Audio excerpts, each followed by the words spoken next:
de 30 años, Ecuador vuelve al Consejo de Seguridad de la Organización de Naciones Unidas en calidad de miembro no permanente. Estará 2 años en este grupo. Tuvo 190 votos de respaldo. Hubo 2 abstenciones. ¿Qué es lo que le significa esto al país? Le damos la bienvenida a Juan Carlos Holguín, canciller de la República, quien se encuentra en Los Ángeles a propósito de la 9ª Cumbre de las Américas. Ministro, buenos días, bienvenido a Contacto Directo. Muy buenos días, Lenin. Un saludo a todos los televidentes. Una noticia positiva la de Ecuador, sobre todo por la cantidad de votos que obtuvo la candidatura. Creo que este es un voto que demuestra la coherencia que ha tenido el Ecuador sobre los temas de paz, de seguridad.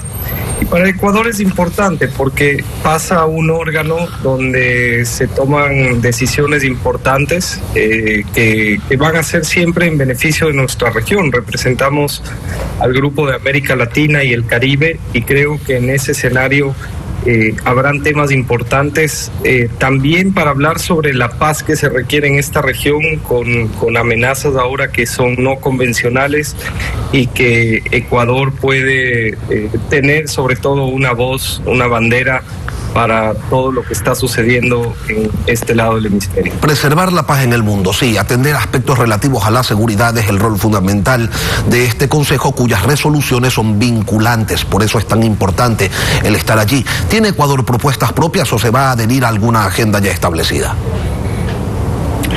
Creo, Lenín, que la coyuntura del mundo nos obliga a tener una mirada inmediata de lo que está pasando. Creo que es una coyuntura compleja. La guerra de Rusia y Ucrania nos obligan a tener sobre todo decisiones rápidas. Las habíamos estado analizando junto con otros miembros, sobre todo miembros permanentes, y creo que eso va a llevar la atención al menos en los siguientes meses. Un conflicto que en mi opinión ha sido absurdo después de una pandemia y que debe obligar al inmediato cese del fuego y sobre todo a que exista paz en este momento en el que es necesario por los efectos que esto causa en cada parte del mundo. ¿Esta búsqueda de paz, de la culminación del conflicto entre Rusia y Ucrania, afectaría de alguna manera las intenciones del gobierno ecuatoriano de alcanzar un tratado comercial con Rusia?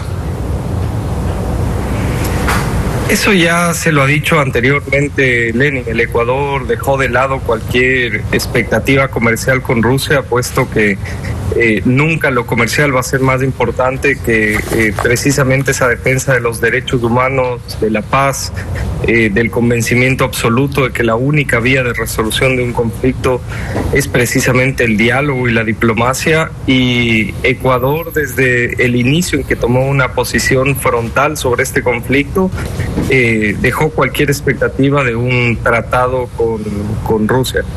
Vamos al tema de la 9ª Cumbre de las Américas, donde Ecuador está participando, y llama poderosamente la atención, ministro, que de repente ante medios de comunicación e inversionistas el presidente Lasso empiece a hablar de la necesidad de un plan Ecuador y que a los ecuatorianos no les haya dicho nada sobre esto. ¿En qué consistiría puntualmente este plan? No llama la atención porque él constantemente ha mencionado la necesidad de tener un abordaje directo contra esta lucha frente a estructuras criminales transnacionales.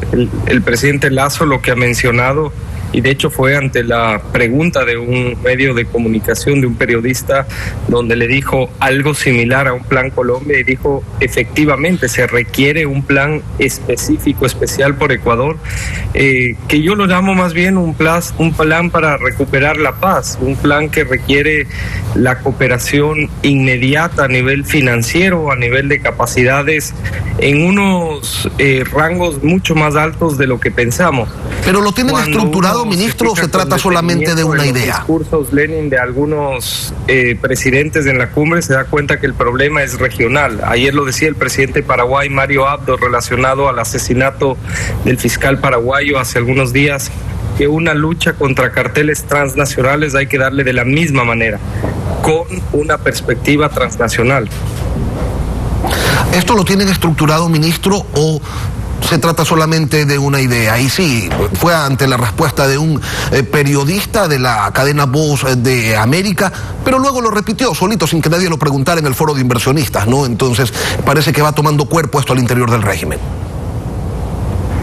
Yo nuevamente no lo llamaría un plan Ecuador, pero sí hay un plan que requiere indudablemente una cooperación internacional con muchas más capacidades de las que se habían previsto. Dar esta guerra, Lenin, y me refiero a una guerra frontal contra las estructuras criminales transnacionales, requiere montos inclusive de inversión para que nuestras fuerzas públicas tengan las capacidades necesarias muy grandes, y no es una batalla que se la pueda dar solos. Tiene que haber una alianza regional, pero tiene que haber mucha cooperación también de los puntos de destino, por ejemplo, a donde sale el narcotráfico. Esta batalla, como lo ha dicho el presidente Lasso, no es solo por los niños y jóvenes de nuestro país, sino también por los niños y jóvenes, por ejemplo, de Estados Unidos. Lo bueno es que hay una buena respuesta al respecto. Y insisto una vez más, si uno se fija con los discursos de los jefes de Estado el día de ayer en el inicio de la primera sesión de la Cumbre de las Américas, uno puede demostrar que hay el interés, hay la voluntad de varios jefes de Estado de que exista cooperación internacional para este tema. El Plan Colombia fue la puerta que permitió el establecimiento de 5 bases militares estadounidenses en Colombia.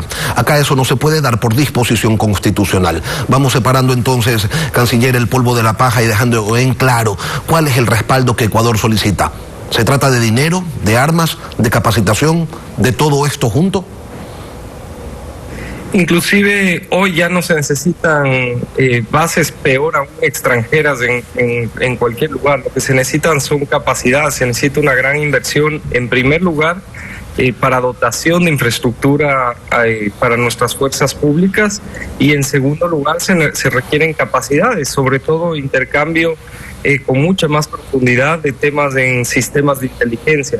Los operativos conjuntos que se realizan son necesarios, pero tienen que tener unas capacidades mucho más grandes que un plan bilateral de cooperación como lo hemos venido manejando desde ya un año con Estados Unidos. De hecho, se discute en este momento en el Senado una ley estratégica entre Ecuador y Estados Unidos que incluye ya la dotación de equipamiento, por ejemplo, 2 buques. La lucha contra las drogas requiere una infraestructura especial. Hoy ya contamos con cooperación internacional, por ejemplo, los sobrevuelos de los P-3. Sin embargo, Ecuador no tiene las capacidades de respuesta marítimas que requieren esa identificación que tienen los radares P-3. Nosotros necesitamos una flota casi completa, Lenin, de lanchas rápidas, de buques que nos permitan hacer la interceptación, por ejemplo, de la droga que sale por alta mar. Ministro, en Colombia los criminales tiemblan ante la sola posibilidad de ser extraditados a Estados Unidos. Acá los criminales, cuando son capturados, se ríen con nuestra justicia. Y no se puede extraditar a nadie desde el Ecuador, a ningún ecuatoriano, gracias a las disposiciones de Montecristi 2008. Si el gobierno piensa realmente hacer una consulta popular, ese tema, el de las extradiciones, ¿podría ser incluido dentro de las preguntas? Usted lo ha mencionado. Respecto al estado de la justicia y al nivel de burla que existe de las estructuras criminales sobre lo que está pasando con nuestra justicia, e indudablemente si hay una consulta popular, y ya lo ha dicho el presidente, el tema de la extradición tiene que constar allí, en mi opinión, como el principal punto. Estuvieron ustedes en Israel hace pocas semanas, canciller. Se dijo que los resultados fueron positivos, pero no ha quedado muy claro cuáles son esos resultados, sobre todo en el tema de seguridad, que entenderá usted, canciller, lo tienen bastante claro en el régimen, es la principal preocupación de los ecuatorianos en estos momentos. En este mismo espacio lo mencioné, se necesitan alrededor de 90 días para cristalizar sobre todo la primera llegada de equipamiento que requiere Ecuador para nuestras fuerzas públicas.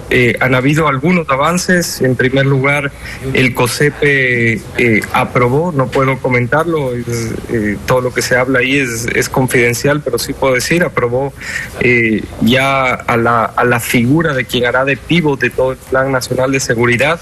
En segundo lugar, vino ya la delegación de Israel a trabajar en los últimos días con la delegación ecuatoriana conformada por personas de la Fuerza Policial y de las Fuerzas Armadas en la lista de necesidades que necesitamos, analizando cada una de las amenazas no convencionales que tenemos ahora, y viajará este equipo a Israel para hacer la primera transacción para la dotación, sobre todo de los primeros elementos que necesitamos para lo que está pasando en Esmeraldas y Guayas.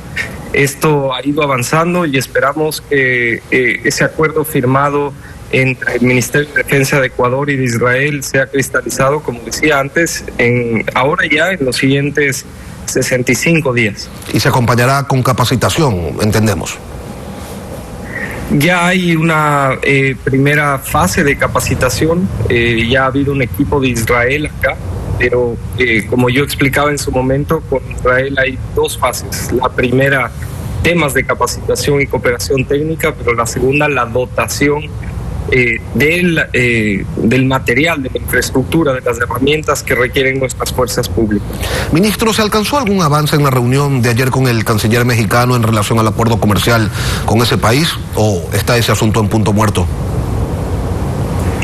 Se alcanzó un avance muy positivo que esperamos tenga una resolución en los siguientes días.